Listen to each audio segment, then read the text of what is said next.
Hi, Bowen. How are you? Hello, David. I'm well. How are you? Yeah, really well. And yeah, lovely to get to speak with you. We've had a few conversations over the months, and it's been um, yeah, really interesting the way things have developed for you.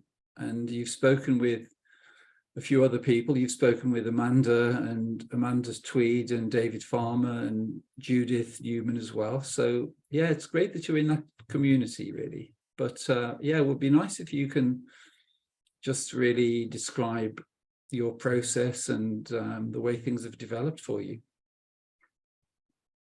Um, well, I don't know where I should begin.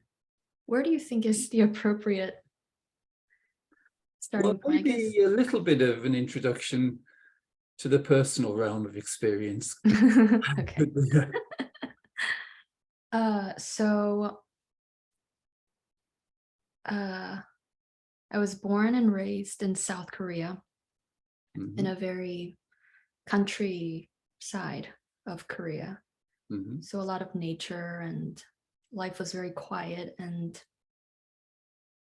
um the earliest memory that I have that was a bit bizarre. Of course, it wasn't bizarre then, but when I look back, was there was a moment when something in me said, "I'm not gonna die this lifetime."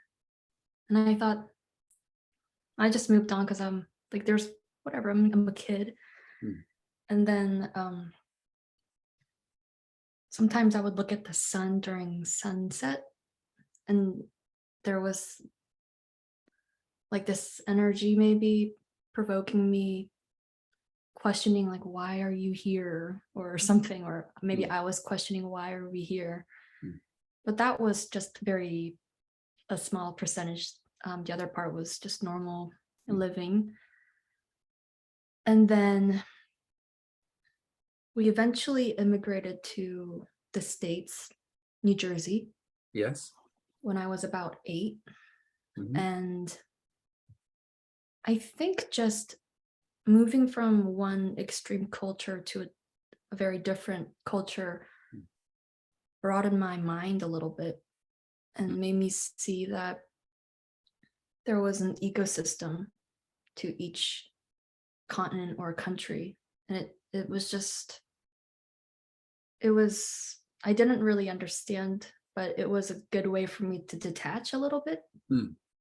For Yeah. some reason yeah, there was, because now I was standing between two cultures, so in a way I knew how to play my role in this and this, but there was a sense of detachment from the like a personal way, I Mm. would say. Um and Yeah, then useful in terms of realization because yeah, sometimes it's the attachment to the culture which keeps us in the human realm. So yeah, that's quite interesting. Yeah. yeah, definitely. And I like that Peter Kingsley, I don't know if you know him, he described culture as in like a literal culture that comes from bacteria. So, Yes, I like like it that. Yes. was a good way to, yeah, Yeah. that's right.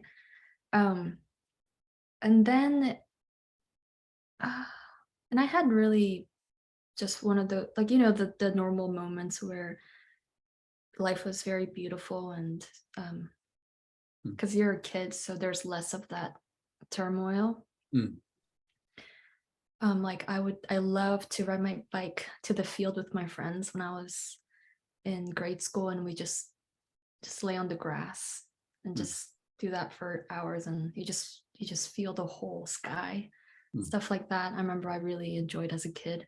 mm, Um, but there was definitely a very human part of my childhood, like wanting to be popular, wanting to fit in. So mm, I think I always questioned why there was that sort of hierarchy, even in friendships. mm. Sure. Yeah. Uh, then it wasn't until I was teenager, that I got involved in school with music and art. And that was, it was such a relief, really. because those classes, they don't feel like classes, they just feel like play. Yes. So I really loved chorus, and I loved art classes. And I think it was in high school when I was, for the first time, deeply involved with the art classes there. And I was really flowing with whatever I was making at the time. And I remember I was walking up the stairs in my high school, and I literally, like, for the first time, witnessed my mind narrating what Bowen was doing. It was so strange. At that time, the mind was saying, Bowen is walking up the stairs. She's going to class soon.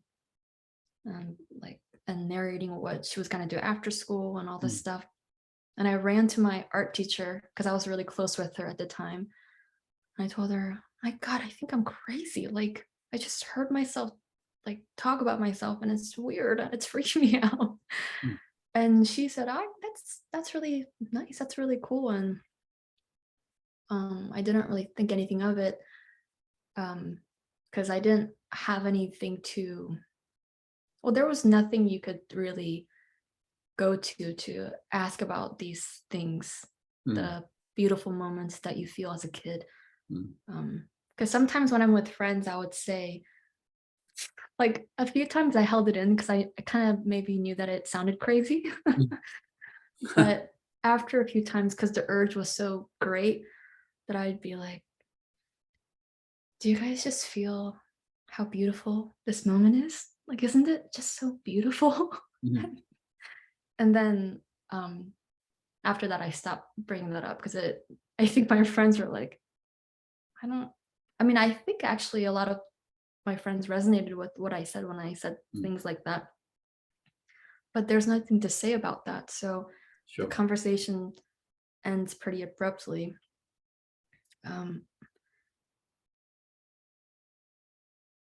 I went to a Barnes and Noble one day, which is a big bookstore here in America.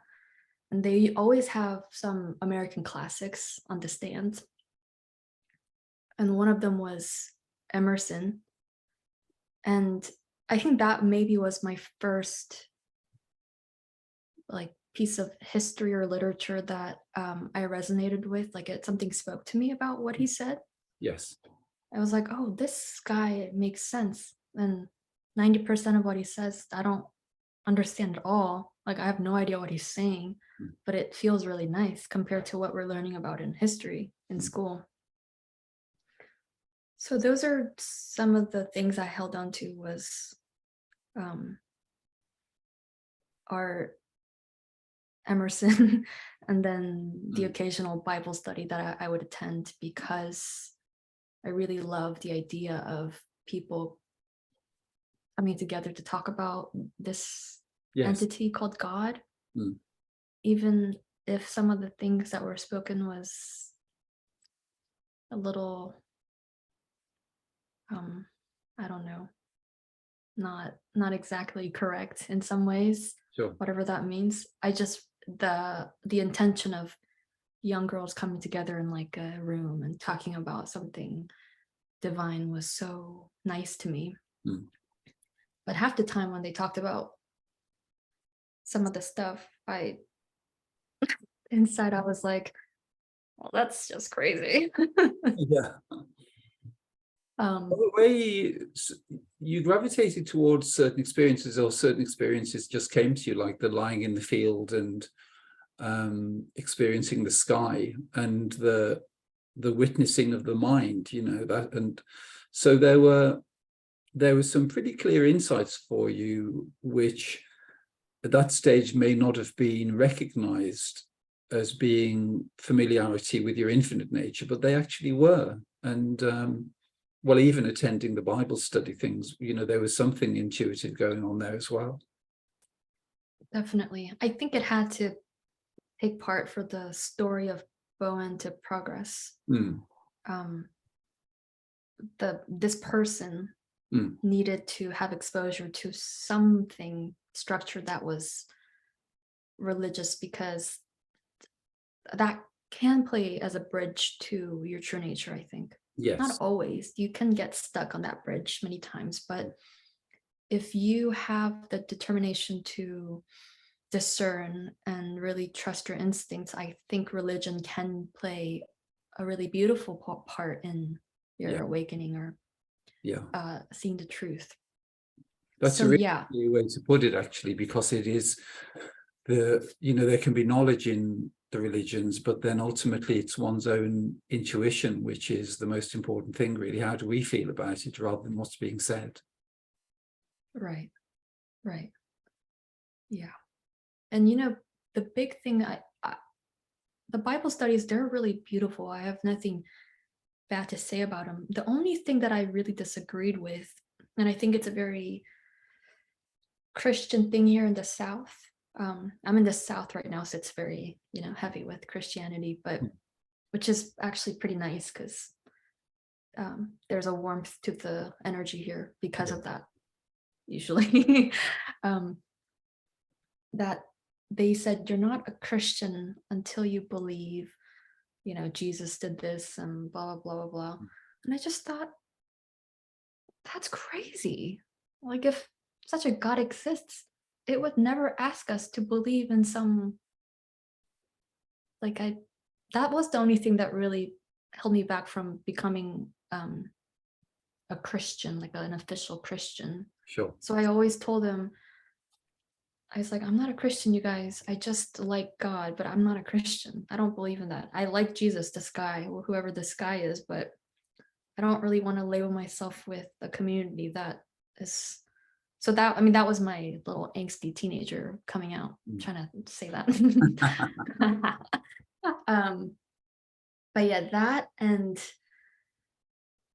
the Bible study groups, the artist in me. So I had just begun. So I was in chorus all of my school life, but then that was in high school. I experimented with songwriting for the first time because I had my first breakup with my first boyfriend, and as a teenager, wow, it's so painful because you Yes.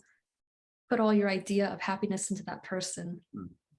And I didn't even intend to write like a song, as in a finished product to share with anyone. I just did it because I was in such agony. And we have a clavinova, which is an electronic piano at home. So I just started to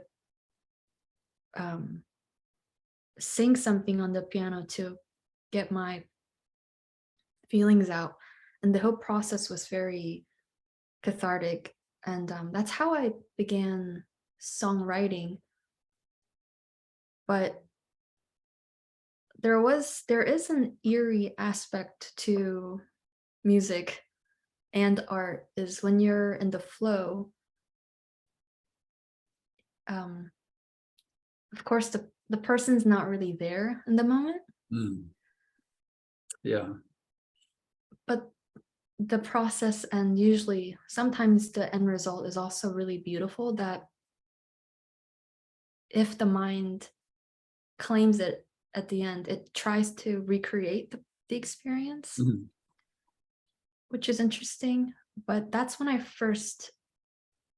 just had a lot of moments as a teen when I didn't know what was happening, but it did feel very effortless, and I felt sort of silly taking credit for it. Sure. And I was an athlete as well, so I also noticed the effortless part of being an athlete. Yes. That Being was, yeah.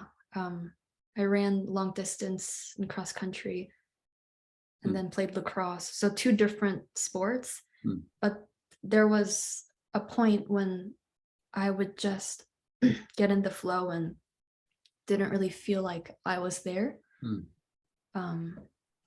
But again, didn't know what was happening. And so my mind was very, very active at that time too, equally. So my mind always kept coming back to reclaim it and recreating that experience, which gave rise to more suffering, I think. So while there was more evident experiences of probably more my true nature flowing through the person, the mind was equally more turbulent in a way, because it was saying, I did that. Oh gosh, I have to keep up with this Sure. thing that I'm doing. And that was probably the first time I experienced very low states of frequency, I guess. So the idea of depression came to rise, and I genuinely believed it too. Yeah, it's interesting when there's creativity which is just coming from one's infinite nature, the way the mind tends to come back with a vengeance sometimes. So, I mean, an example, like a well-known example, would be somebody like Vincent van Gogh, where there's the creativity which is just really flowing, but then the mind's trying to take authorship in some way. So it sets up quite a dramatic sequence in terms of emotional invitations. So yeah, but you managed to work through that, obviously. Well, it took some time. I'll give you that. Yeah, the thing is, I think, David, we're so innocent, our true nature, that we just say yes to everything until we've had enough, Yeah. We're so innocent that we say, yes, I'm depressed. Yes, I need this. And that's the downer about this human game is, in the beginning, it can feel overwhelming. Although who you really are always survives everything that ever happens. Sure. Even if you feel like you're dying. But so yeah, I think personal life at home, I think it was similar to most kids. It wasn't terrible, but there was just a constant background of, well, just it's that subtle background hum of unease that I think is always there. And so I think being at home, I always felt too a little not myself, like not yeah, I think that for most humans, the download of conditioning and tendencies from our parents, which they don't realize that they have them, and they don't realize they're downloading them into us either. But those tendencies, tend to run, and that they can be the most intense ones to deal with. That old saying, if you want to see how enlightened you are, go and spend the weekend with your parents. Yes. And in that way, they're our greatest gifts. Yeah, certainly. And because the love is so great. Sorry, what were you saying? No, sorry, I was just going to say that the context really is never to blame, because it's the blaming which keeps us in the personalized mode of experience, and it keeps the whole thing spinning. But when we can relinquish any level of blame and look at things in a conscious way, and have compassion for our parents, then it's much easier to resolve all these things. And even though there can still be triggers, there can still be triggers coming up, but there can be a bit of space, so that we see the delivery of the trigger, and then we don't react. We just allow it to just be there, and then just see it for what it is. Yeah, you're absolutely right. That sense of blame that keeps the sense of personhood in place. Yes. Yeah.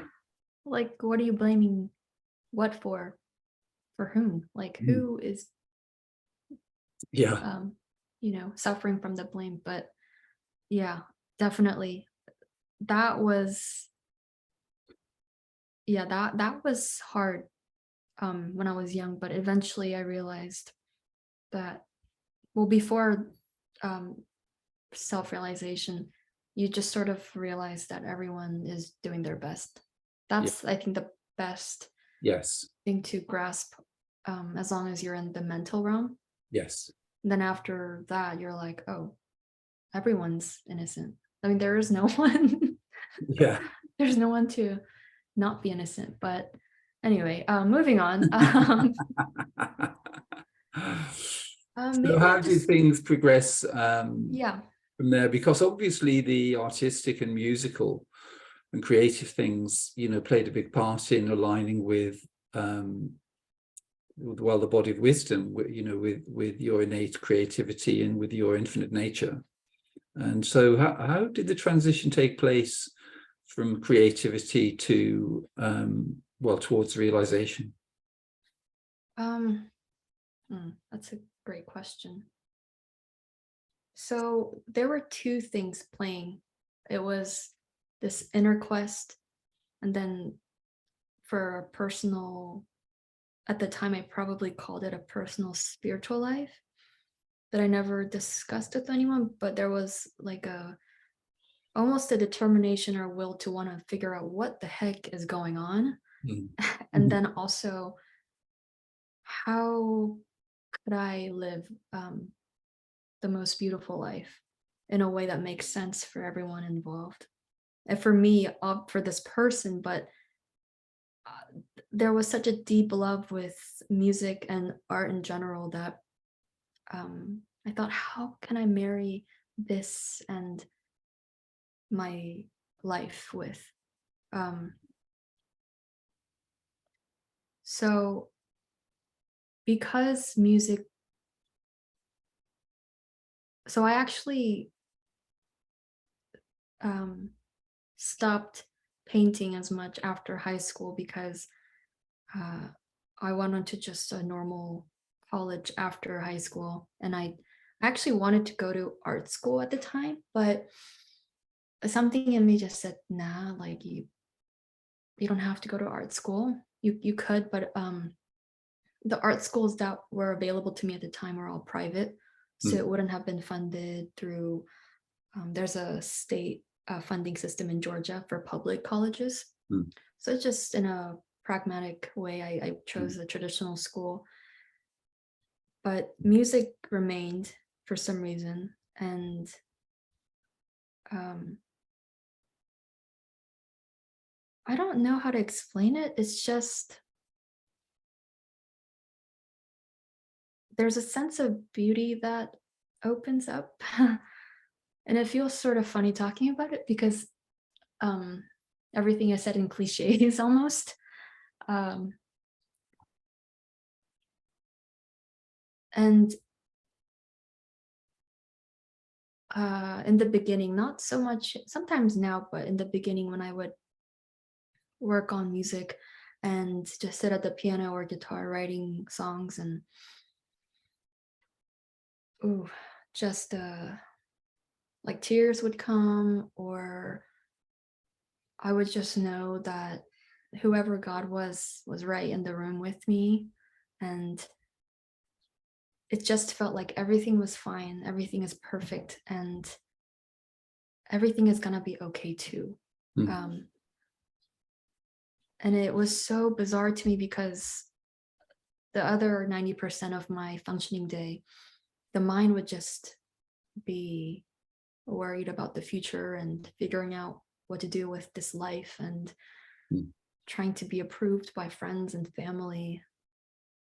Um, so it was kind of like a uh, tug of war between that quiet life and then this very intense person that was still playing a huge role.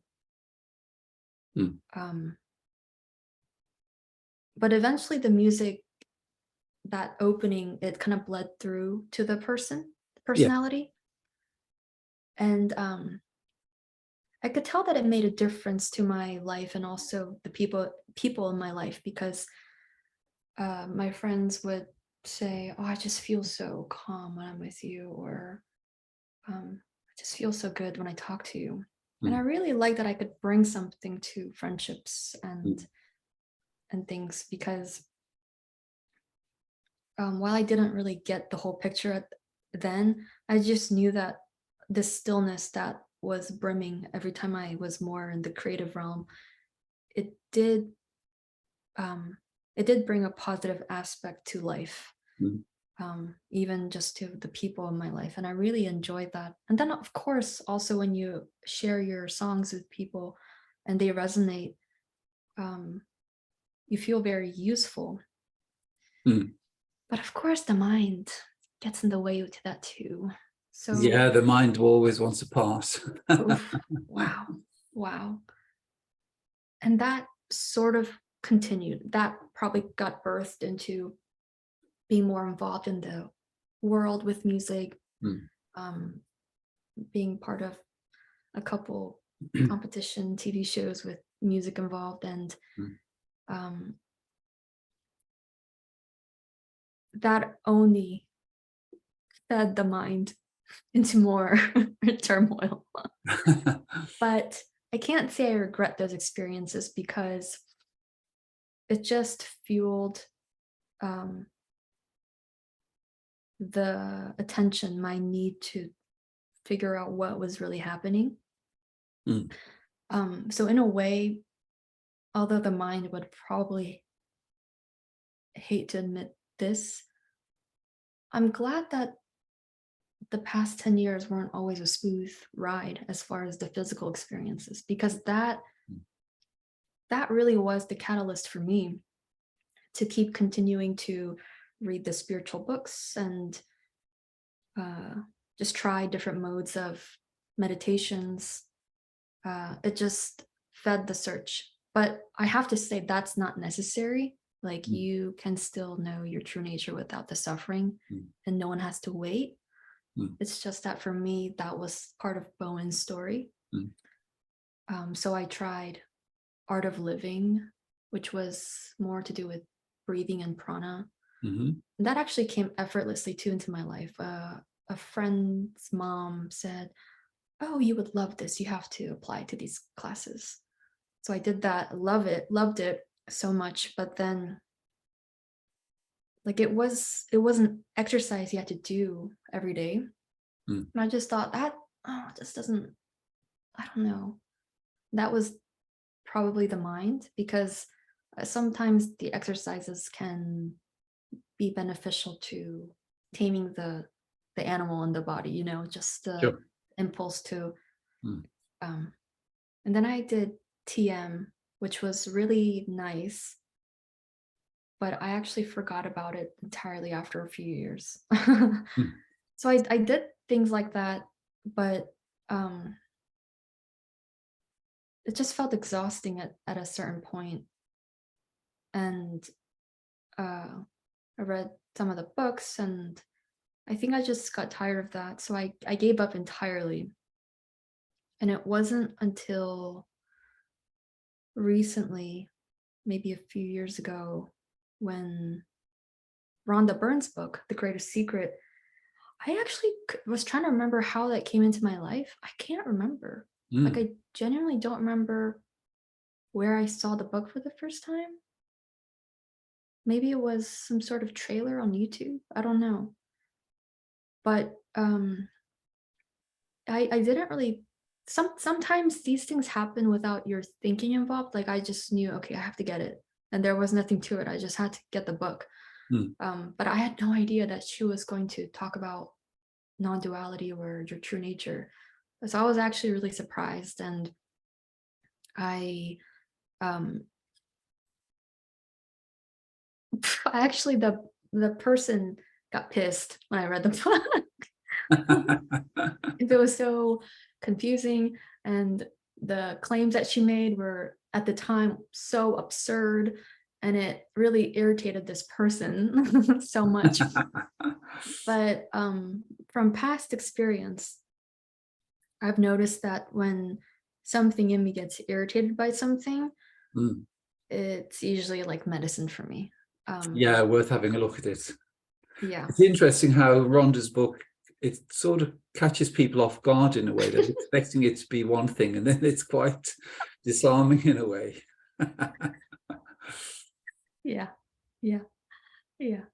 And I read the book maybe once or twice, and then I said, that's whatever she's talking about. I don't know if I can do that.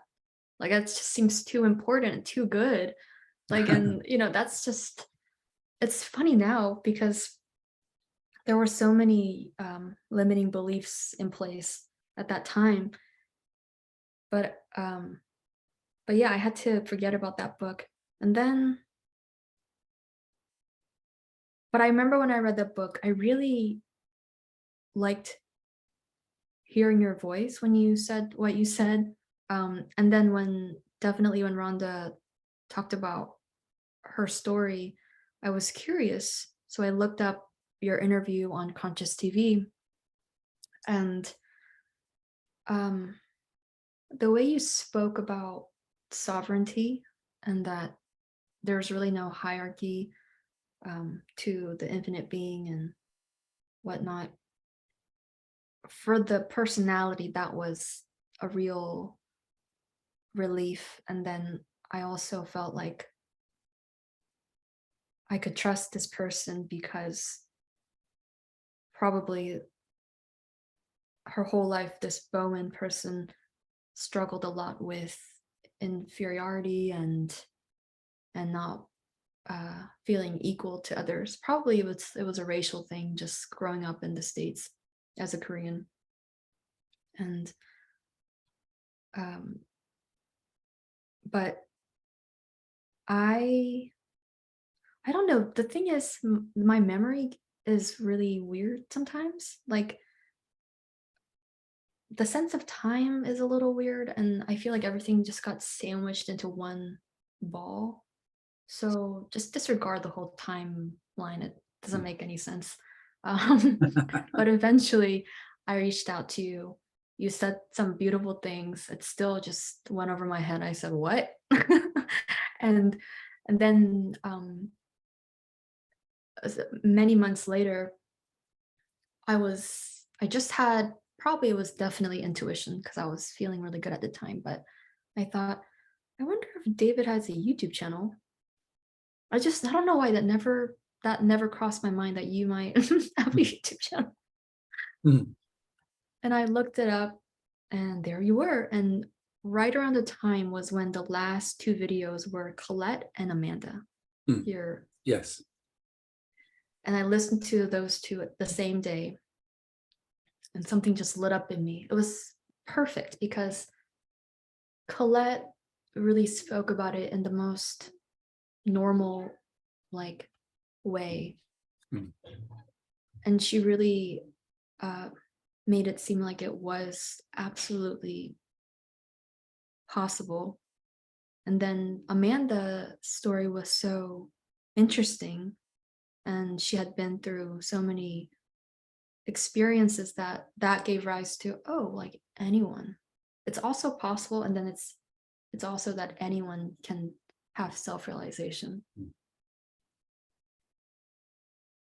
Mind you, I had been doing a lot of like inner work at the time, so I was constantly questioning, or not questioning, but I kept doing the practice of noticing my thoughts and emotions and stabilizing the body when that came up. So there was a little bit of neutrality that was already in place. But anyway, to make the long story short, I sometime, maybe several weeks, a month, I don't know, but I was listening to Amanda speak, and she said, who is suffering? And I asked myself the same thing. And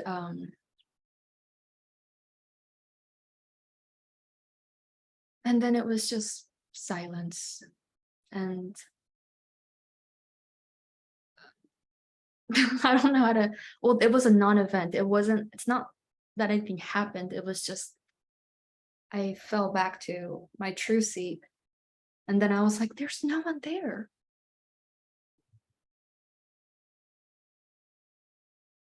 And I was speechless for several minutes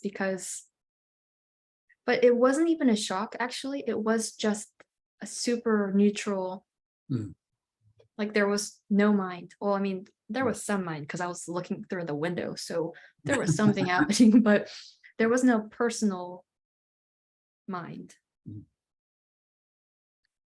And then I said, no, could this be it? No. And I said, that can't be it. It's too simple. That's ridiculous. And but that it was just so clear. It couldn't be denied. And then so I went to the park because I was so weirded out by what happened. And I said, okay, let me just listen to The Greater Secret on audiobook just to see if it makes sense. Just to check. And it was probably her second chapter in the book that I started listening to it. And I just started giggling because I was like, oh my gosh, no, it's not that simple. No. And then the mind just kept playing, just kept coming back in and be like, no, that didn't really happen. It kept denying what happened. And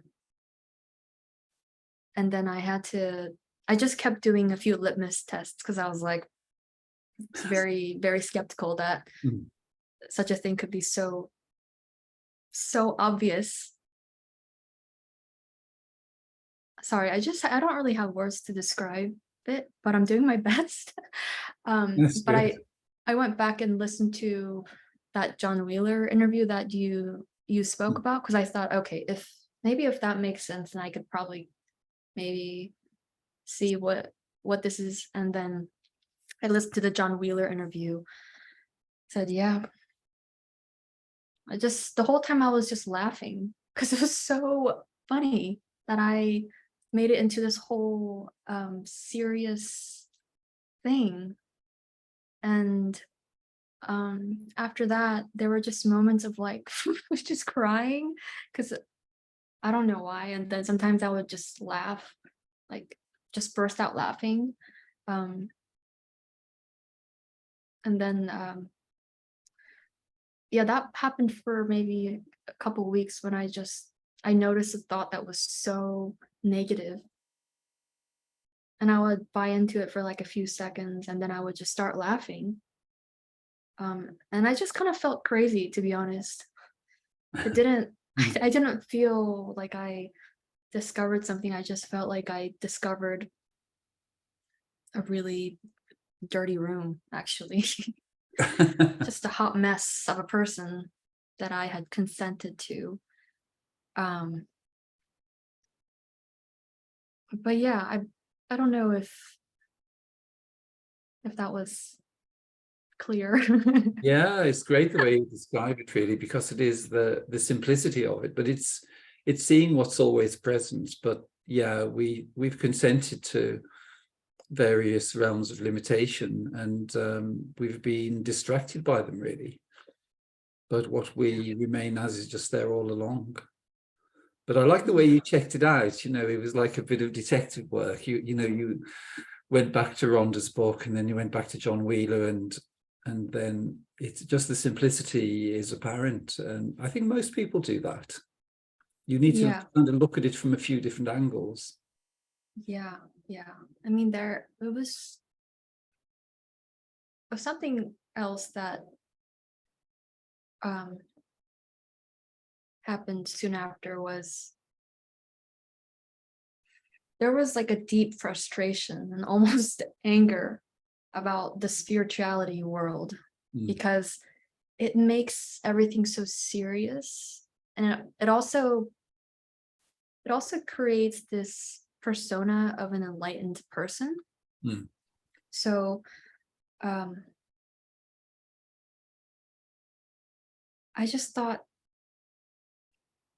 at the time, of course, afterwards, I saw, the place and all these spiritual teachers, but at the time, a thought came up that said, "Hmm, they're just ruining it for everyone." But that's not actually true, of course. They're actually super helpful and like beautiful guides to humanity, but sometimes it complicates things. Like, Yeah. I feel like every teacher should, before every talk, should just say some sort of disclaimer. I don't know, like some Mm. sort of warning or like a Mm. disclaimer and saying, by the way, what I'm talking about is no big deal. It's Yes.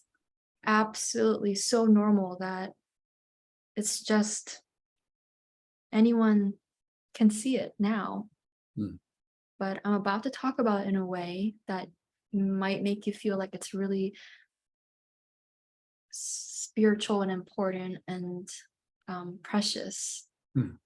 But I want you to know, like, there should be a disclaimer because, um, and I know a lot of teachers, when you hear them talk fully, they do say that eventually, Mm. but it's not always quickly noticed, I No. guess. So, but yeah, the whole thing was not what I thought it was at all. And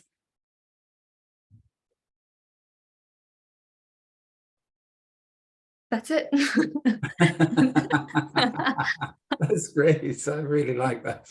And then I emailed you and I said, David, could this be it? Because nothing really happened, but, Mm. and you said, yeah. So, I just have nothing to say. Um, How have you been dealing with the mind since then? um, it's been interesting. Wow, the mind is, well, at first it felt so easy, and then I think it just came at full blast eventually. Mm. Like the old thing that I thought the person had resolved came back up with a vengeance. And then it seems like life perfectly orchestrated itself to reveal all the, like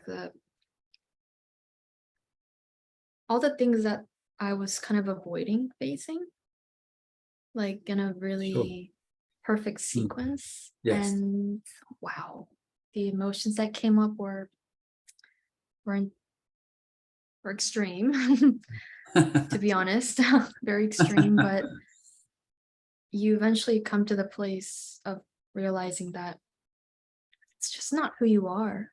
Mm. It's um the only thing that truly helped me, uh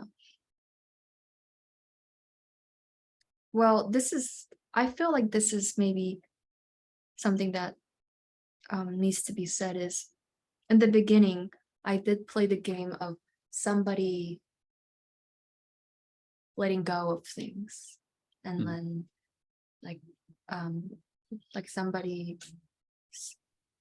saying no to this anymore and that. But what really opened my eyes after I spoke to you last was that even that sense of, I actually don't know if the suppressed emotions and suppressed anything is helpful, because the mind, for me at least, it automatically goes to this visual where there's like a container and there's like things actually Mm. like stuffed into it, as if Yes. I'm holding some sort of box in my heart that Mm. needs to be emptied. Mm. The way I see it is it's just like it's a habit, like a reflex. Mm. the more consent there is to a belief or an emotion, it's kind of like a reflex. There's not even a thought, it just happens. Like the way maybe someone who's been physically abused might flinch when they see an arm go up, Mm. kind of like that. Yes. Yeah, that's a good way to describe it. Yeah. But it's not like that person's holding on to some invisible box that has that idea stuffed in. It's Mm. just that, and maybe it's not a good example because I don't want to be insensitive to people who endured that. But when that, I saw it more clearly like that because there is no person. It sounds really Mm. silly when you talk about it to other people, but there is no, yes, you give life to this personality, but there is no personal being that's whole, like, sorry, I'm sometimes at a loss for words because I don't really get to talk about it with anyone. Um, but when I looked at it like it was a habit, Mm. something that I just agree to without questioning or Mm. thinking about it or saying, do I like that or do I not like that? Do I Mm. want to partake or no? Mm. Then, as you said, it just becomes less and less. Um, but I don't mean to say that I'm like this perfect being all of a sudden. I still have very, very human parts of me playing as a program. But Mm. I realized too that like the thought or the voice that's saying, oh, I want to be perfectly integrated now, or I want to be fully positive now. That's also this idea of an idea of a way um that's uh, yeah, again, I'm kind of at a loss for words, but um sometimes I know we talked about this before, but I just I just think everything is so weird. I'm still in that phase where it just reality seems so bizarre, Mm. and I know eventually that has to be let go of too. But because the in the person there was such a drive to, and it didn't come, it it was birthed from a place of love, but then it slowly morphed into a drive from a place of fear. So that Mm. drive slowly goes away. And when like the core big parts of you slowly falls apart, then life just seems so meaningless. And I don't mean to say that in like a negative way. Mm. Um, it's not that it's unpleasant, but it's not necessarily super like rainbows and butterflies either. And I know it's just a phase that I'm going through because it's still like Yeah. an idea that I have about my experience. Yeah, it's the Um, transition from predominance in the mental realm to functioning from one's infinite nature, functioning from effortless being. And mm, yeah, there can be a feeling of disenchantment for a while, just that feeling that because it's the mind which is delivering those thoughts as invitations, and there can be an emotional component to that as well. mm, But yeah, as you say, it is it's a transitional phase. It's something which gives way to much more inspiration and lightness and alignment and effortlessness, and that comes more and more. But the mind doesn't like to give up. Even with realization, the mind still is really ingenious in trying to draw us back into duality. definitely. I Yeah, the mind is, and the mind will try to disguise itself as the person. Well, there's it Amanda said it like this one time, and it made perfect sense. It like makes a copy of your direct experience and then kind Mm. of makes it a little um more of like a person. Yes. Yes. So yeah, those are the interesting things to look out for. Is sometimes the mind will come in, well, sometimes the mind will come in as your opponent, um Mm. and then sometimes they'll come in as your ally, but like They're with both fake. a little bit of guilt or something, like it Yes. still brings in a little something for you to feel bad about. Yeah. um yeah, actually one of the many books that helped me like very recently, just revisiting it, was Eckhart Tolle's A New Earth, I think. Oh, good. Is it The New Earth? Yes, that um was his second main book, wasn't it? Yeah. okay, yeah. Um, that book actually came very effortlessly into my life too several years ago, and I never looked at it because it made me mad. Made the person mad. Mm. While of course at the same time I resonated with it, so that's why I kept it. But I feel like Eckhart is actually super confusing for someone who's just in a spiritual journey. He's actually more helpful when you're in the integration process, I Mm. feel like. Mm. Um, because he just talks about sort of he really details the pain body, that's the way he calls it, Mm. and uh, the way the mind really is relentless about making itself into an individual. Mm. And he calls it the ego. But so that's been helpful. And it's just funny because while I'm reading that book, or when I'm just truly just abiding in the stillness, my body does feel better, but it's just that feeling that you can't describe, just that empty stillness, and it's sort of beautiful and it's kind of lovely too. Mm. And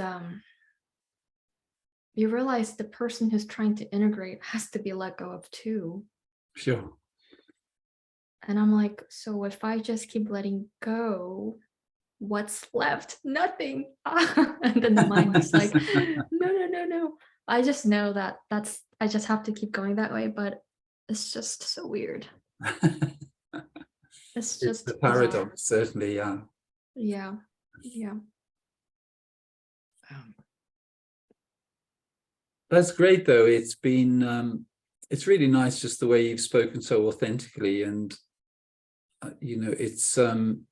it's quite early days for you in one respect, but also it's been a recognition for you because there was a knowing of your true nature when you came into this life. Really, it was slightly obscured, but there were recognitions even quite early on, and yeah, there is something still taking place, but it continues for us all. There's no end really in a relative sense, Right.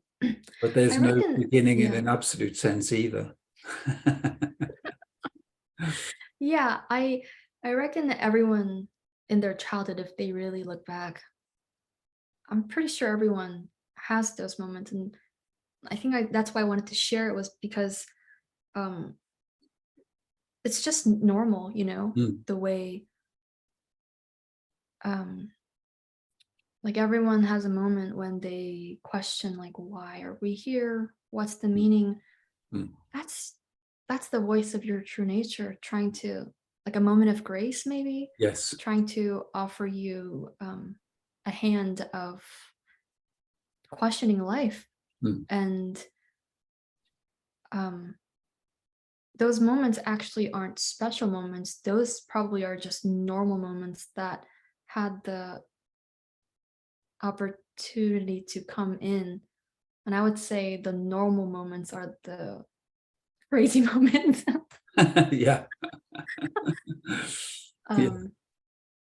Yeah, and I think when I look back, and everyone definitely has this, the human is given several opportunities of very obvious grace. Mm. Um, and the person can miss it because the mind might be super in place. But yeah, it's just interesting. I don't know why the infinite being bothers to express itself through the human being, gives its own self a clue about its own self.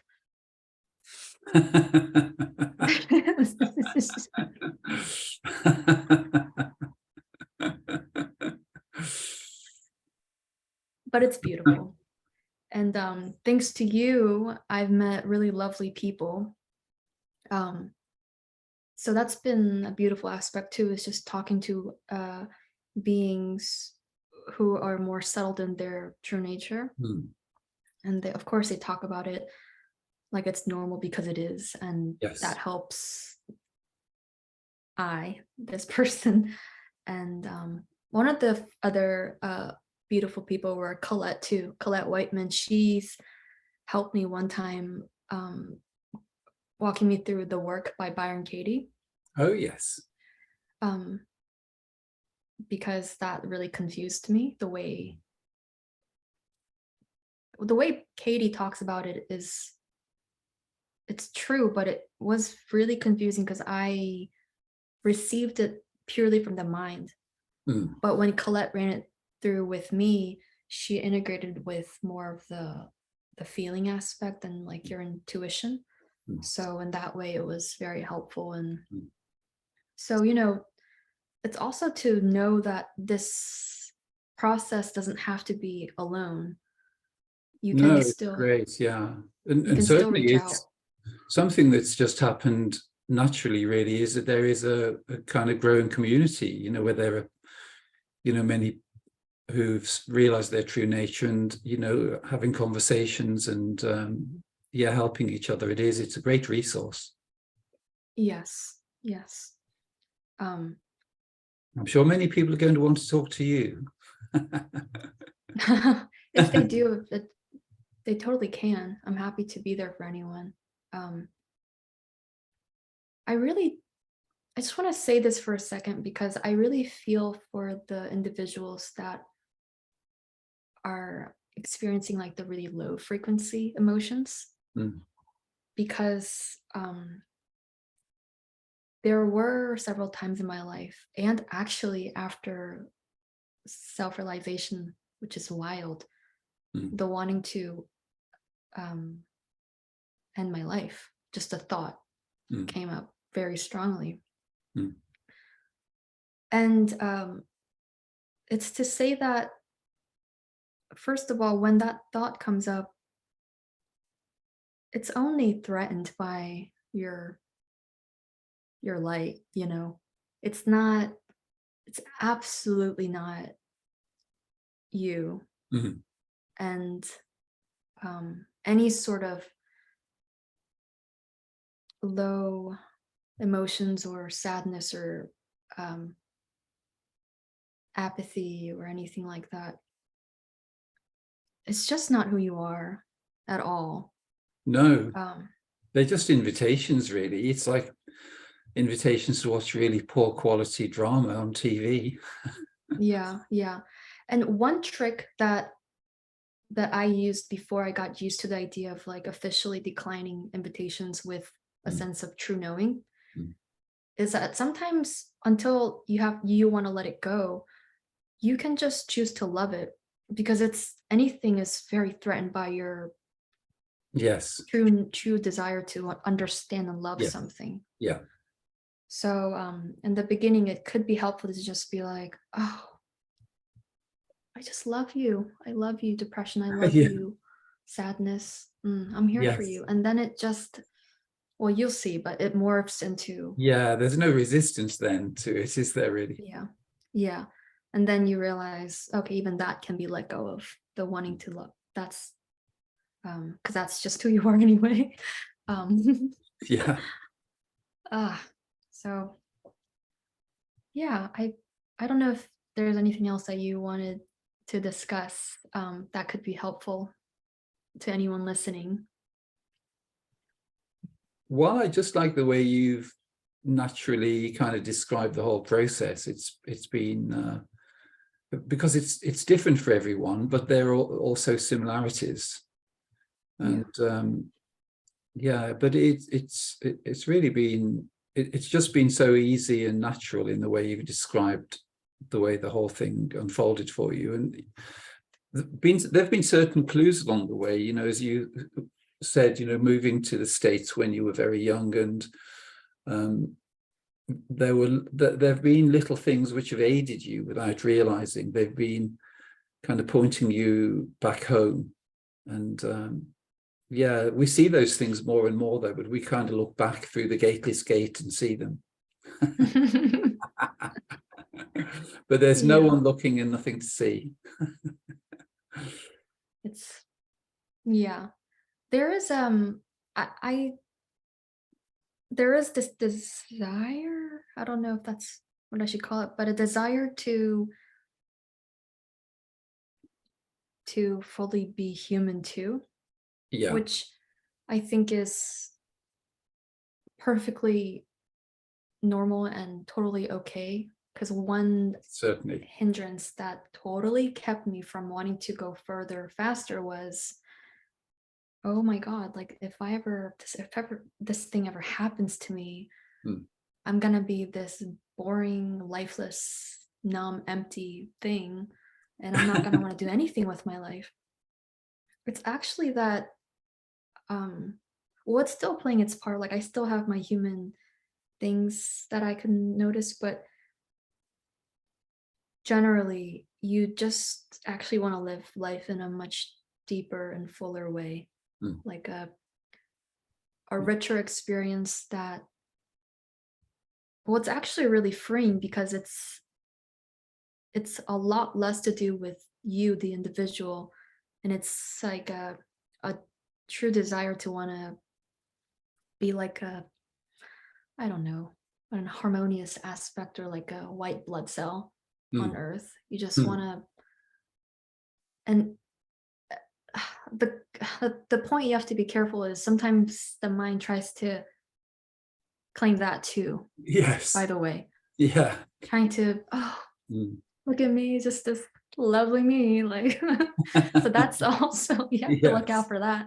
Yes. But you know, the funny thing is I think that the less it's about me and the less the ego sort of is seen for what it is, the more the richer life gets. And well, it's just funny because you grow up thinking it's the other way around. Yes. You think the more I push for something, the more I have a deeper drive to go to the top and like be better, or blah blah blah, the better my life will be. But the more you decide that everyone is equally lovable and beautiful and important, because there's just one, the more all that tensed up energy is freed up for you to use for, and I say that with having no clue of what this person is going to do with her life, but it's just a knowing that, I guess, a seeing that that's what happens when you slowly let go of trying to be a somebody. Yes. Because yeah, functioning from silly. Well, it's either being in service to individuality or being in service to our infinite nature. And as you say, we've been conditioned to believe that being in service to individuality is going to give us the best experience, but as you say, it's the opposite really. the worst. It's just, I mean, I'm sure we all know it by now, you know, which Yeah. is a beautiful thing too, is there's, as you say, this is becoming more and more frequent and a more normal, natural thing. Mm. Just the fact that we can talk about this Mm. is kind of wonderful. Mm. By the way, I never ever thought, ever thought this would be possible. Truly, ever. It's only when I heard you say that it's just anyone can do it, and then I kept having to tell myself, so I had to give my mind, like feed my mind the belief that this is normal, this is natural, Mm. I can do it. That also could be an aspect too, is just the belief that it can't happen. That might be the only thing that's holding someone back. Yes. And then another one would be that when this happens, your life will fall apart. It will not. It's just that all the silly, unnecessary things will fall apart that had no meaning in the first place. And the things that actually had meaning will blossom and flower into a much deeper thing. And one question that helped me get through that barrier of fear of feeling like, oh, I'm gonna be nobody, is that, well, since so many of your motivations right now are probably led from fear and wanting to impress or be approved, like, don't you want to just find out anyway and let go of those and see what really remains? Yes. Because what is a life when all your actions are motivated from wanting to be approved? Like, it's not really a life. What empty really, isn't it? Yes. Yeah. Yeah. So yeah, I just had, I don't know why I do this. Every time I talk to you, I have the strongest cup of coffee. And I'm just like, I still haven't learned my lesson, but so I'm just just on a talking rant today, but yeah. Well, that's so nice, Bowen. That's lovely. Thanks so much. And yeah, it's great that the community is growing and that, you know, people can have these conversations. So nice, so unique, really. Yes. Yeah. And I really like the way you go about these things, because infinite nature, I don't know, the one, or God, it doesn't like to repeat itself. I don't think it likes to do things differently every time, and I can sense the authenticity in you because it's just not done like this by any other teacher, and it's very natural, and it just kind of flows with each person or each day, I guess, for you. And yeah, it's been a gift to me too, listening to some of the conversations that you've had. Very helpful. And yeah, you're just so good at capturing the process in the most normal way. Thank you. And which is key. yeah, it's I really like, you know, the whole sense of equality, and you know, this, you know, for each of us, you know, there's something we're able to offer, and it's just having that sense of recognition, you know, for the opportunity for everyone, really. Yes. So yeah. Nothing else to say to that. You're just yes. Well, thanks so much, Bowen. It's been lovely, and yeah, we'll be having a chat again soon. Yes. Thank you, David. Thank you. Thanks so much. Thank you.